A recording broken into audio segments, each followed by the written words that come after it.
Chapter 6. A Surprise in the Shadows. Zera sang a calming, peaceful tune. The guardian yawned and its eyes began to droop. It struggled to stay awake. "Be gone," the griffin began but trailed off. Petra put a finger to her lips and Zera stopped singing. Then she motioned for Drake and Worm to follow her. They tiptoed past the sleeping beast and continued toward the marble temple. "That was incredible," Drake said, looking over his shoulder. Petra patted the book. "I read more while you were in Sindhu. That song will keep the griffin asleep for a day and a night. We're lucky to have a singing dragon with us," Drake said. He looked up at the sky shadow. "We should summon the star dragon now. We'll need time to explain everything to Stella and Nova before Aruna and Chaya get here." Petra handed the book to Drake.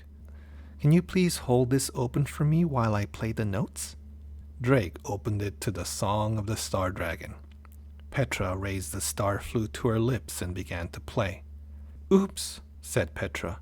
"My hands are shaking a little and I play a wrong note. Let me start over." Suddenly, a dark, swirling portal appeared overhead in the sky shadow. Drake looked hopefully. "Is the song working before Petra had even finished?" A dragon flew out of the portal. A dragon with gray feathered wings, long white tusks, and glowing red eyes. His dragon master had gray hair, and her eyes were glowing red too. Drake gasped. "Chaya and Aruna, they got here faster than I thought they could." Petra stopped playing the flute and stared at the shadow dragon. Then Drake noticed something. Darpin was hanging on Chaya's tail.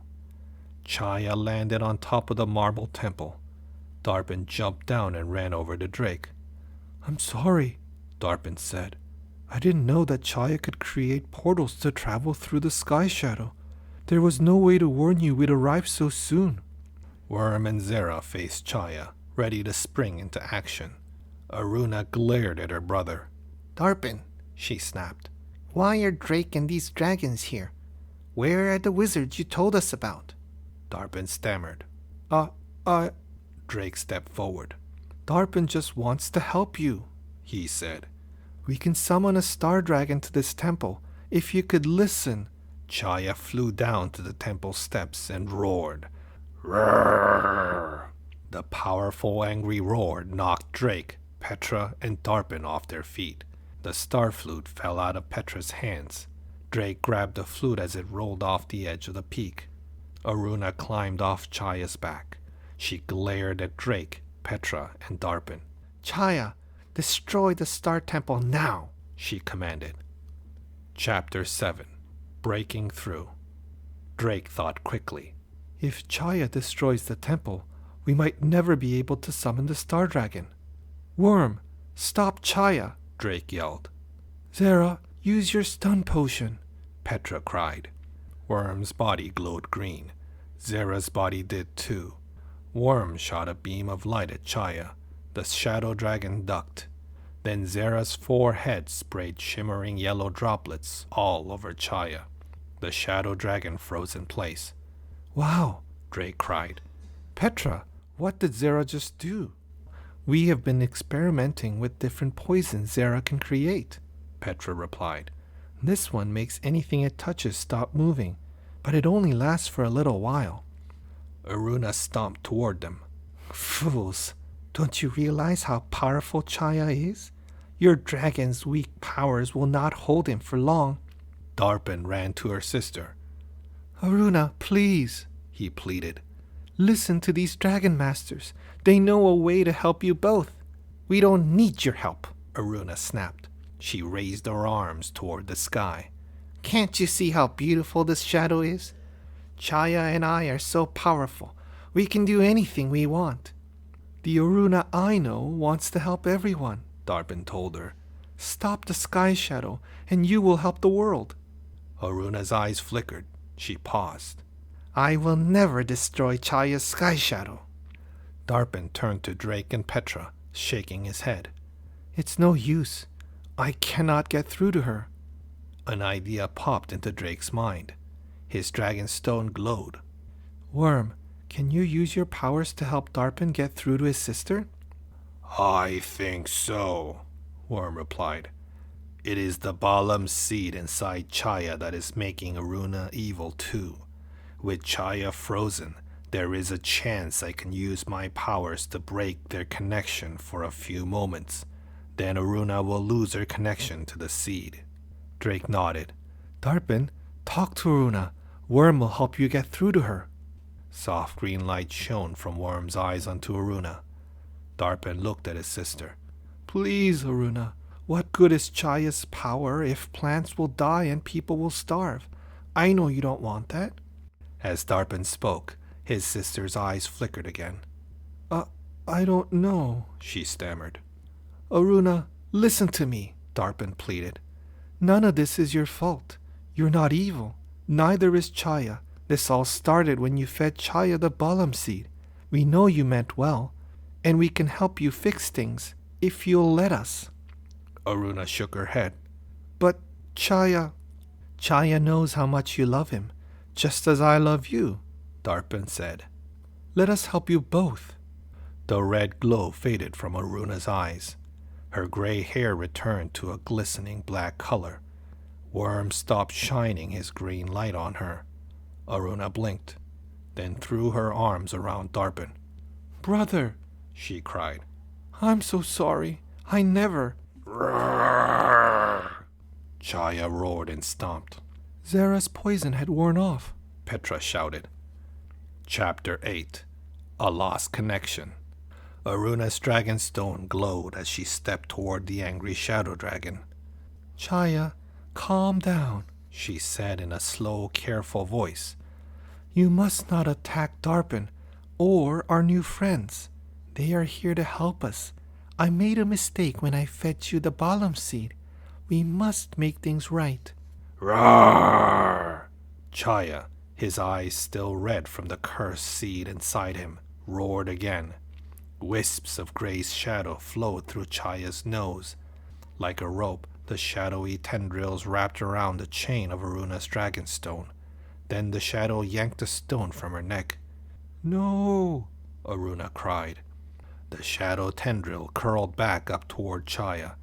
The dragon flew up, and then dropped the dragonstone off of the mountain peak.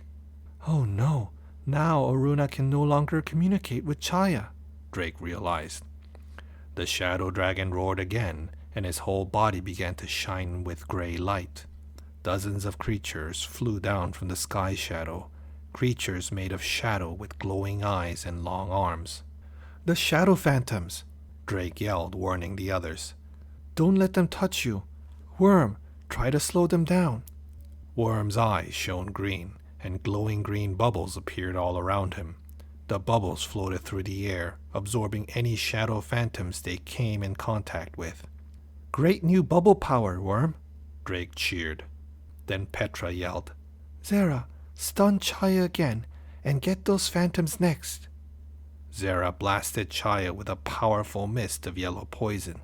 The shadow dragon froze in place, but the shadow phantoms kept zooming down from the sky. Zera's 4 heads shot green poison blasts at 4 shadow phantoms. When the poison hit, the phantoms dissolved. Drake, hand me the flute, Petra yelled. We need to summon the star dragon now. Drake ran toward Petra, holding out the silver flute. Whoosh! One of the shadow phantoms grabbed it from Drake.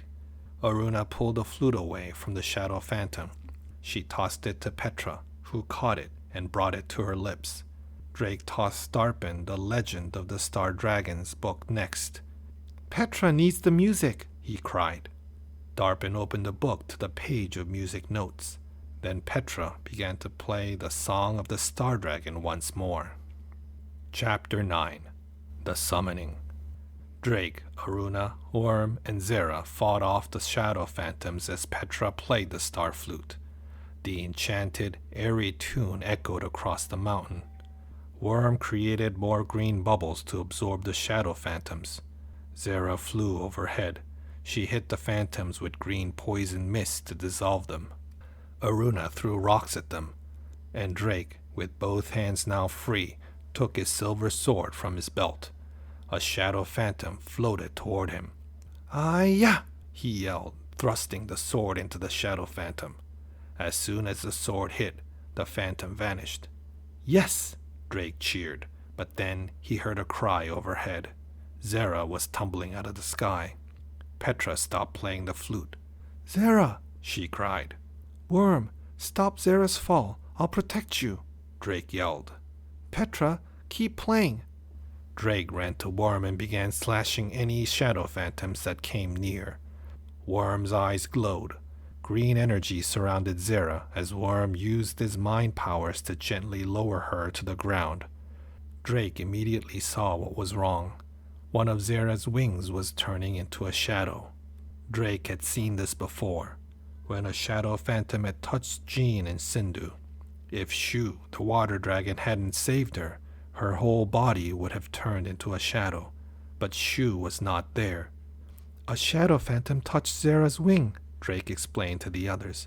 "We can't help her on our own, but hopefully the Star Dragon can help her." "I hope the Star Dragon can save us all," thought Drake. Petra finished the song and ran to Zera's side. Suddenly, a circle of glittering light broke through the sky shadow. Startled, the shadow phantom scattered, disappearing back into the gloom. A dragon swooped down from the sky. "Nova!" Drake cheered. Chapter 10. Stella and Nova. Everyone stared at the beautiful sight as the star dragon hovered above Mount Sky. Dark blue scales rippled down Nova's long curved body, and each scale shimmered with starlight. "We are lucky," Worm told Drake. "This is a dragon very few have seen." A girl with long pale blue hair rode on Nova's back. Purple eyes sparkled in her round, friendly face. A white dragonstone shone around her neck. "Hello," Stella said in a light musical voice. "It has been a long time since Nova and I have been summoned. Does this have something to do with the strange shadow that covers the sky?" Aruna stepped forward. "Yes, Stella. I fed my shadow dragon Chaya a balam seed. I hope I could save my wizard Vanad from turning evil." "You did save your wizard, Aruna," Drake interrupted her. "Yes, what you did was very brave, sister," Darpin added. Aruna frowned. "I thought I could save the world, but I made a mistake. In the process, Chaya became evil, and now the world is in danger." Stella's eyes turned to the shadow dragon, still frozen on top of the marble temple. "I understand," Stella said. "Nova's light is indeed powerful enough to cast the balam seed out of your dragon. But why is Chaya not moving? Is he under some kind of spell?" "My dragon, Zera, froze Chaya with a poison stun attack," Petra replied. "But the poison will wear off soon, and now Zera is hurt." Stella nodded. "I know what to do." She closed her eyes, and her white dragon stone glowed brightly. "Please do not hurt Chaya," Aruna pleaded. "This is not his fault." "Nova's powers will not harm him," Stella promised. "Ready, Nova?" The star dragon nodded her graceful neck and flew toward Chaya.